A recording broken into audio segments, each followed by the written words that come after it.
Donc tout d'abord, j'aimerais vous présenter Lost Soul. C'est deux mangakas françaises qui l'ont fait.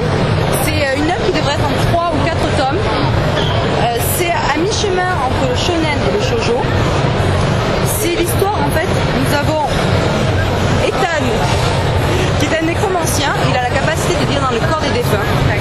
Et à partir de là, il va aider les familles à éclaircir un peu les mystères autour de la mort de leurs proches. Et en parallèle, il a perdu sa bien-aimée. Elle s'est suicidée, il semblerait. Mais pour rassembler le puzzle autour justement de cette disparition et de cette mort, il va se servir de tous les corps qu'il va rencontrer.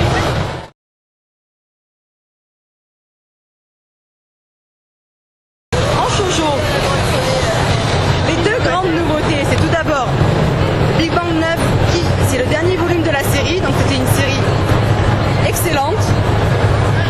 Donc là voilà, c'est le dernier volume, donc c'est à ne pas manquer. Ensuite on lance du coup, au palier, au vide laissé par Big Bang, Ten no Ryu, c'est le tout nouveau shoujo. Alors en fait cette histoire, c'est une jeune fille qui a mangé le fruit du dragon. Elle a mangé un fruit défendu quand elle était toute petite. Et grâce à ce fruit, elle va avoir des pouvoirs. Mais à côté de ça, elle va être traquée par différents organismes. Et en fait, il va y avoir un dragon qui va venir la sauver, qui va l'aider à se sortir de cette galère dans laquelle elle s'est mise. Donc c'est en 3 volumes, c'est graphiquement extrêmement joli. Donc voilà, ça c'est la découverte. C'est la découverte.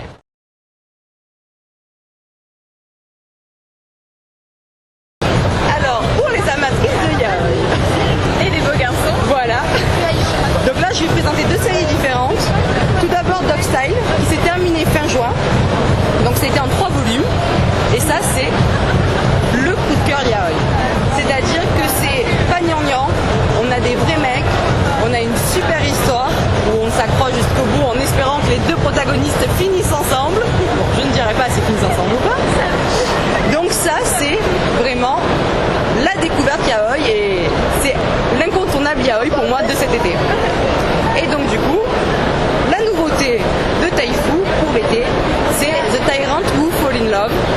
D'ailleurs, il y a un anime qui devrait sortir au Japon en ce moment même. C'est pareil, une super histoire où on va avoir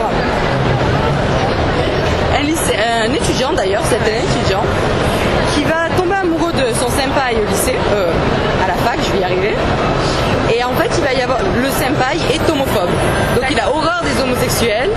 Et du coup, ça va être un peu le chemin tarabusqué qu'il va devoir traverser pour arriver à conquérir le cœur et le corps d'ailleurs, oui,